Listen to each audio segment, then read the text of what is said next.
இன்னைக்கு என்ன டாஸ்க்னா அடிக்கிற வெயிலுக்கு சில்லுன்னு காரமாவும் ஒரு பயங்கரமான டாஸ்க் பார்க்க போறோம். ஐஸ் கட்டியை வாயில போட்டுக்கிட்டு 2 ஸ்பூன் மிளகாய் உள்ள போட்டுக்கிட்டு அது முழுங்க கூடாது துப்பவும் கூடாது. யாரு வின் பண்றாங்களோ அவங்களுக்கு மணி 1000 கொடுக்க போறோம்.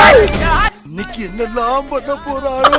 அடிக்கிற வெயிலுக்கு குளு குளு ஐஸ் கட்டி மற்றும் மிளகாய் தூள். ஐயோ போச்சே. ஐஸ் கட்டி உள்ளுக்குள் உருளுது நீ வந்து கடுபாவி பயலுக இந்த வெயில கூட்டிட்டு வந்து ஐஸ் கட்டி மிளகா துணி வாயில போட்டு என்ன கொள்றானுங்களே. நீ வந்து கண்ண பச்சா என்ன மச்சான் உள்ள சும்மா குளு குளுன்னு இருக்கா?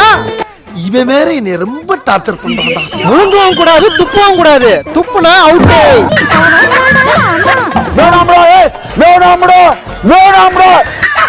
இந்த சம்மர் டாஸ்க்ல நம்ம மச்சான் தான் ஜெயிச்சாப்ல. அவருக்கு சொன்னமா அந்த பணம் 1000 கொடுத்துருவோம். மறக்காம எல்லாரும் லைக் பண்ணிருங்க.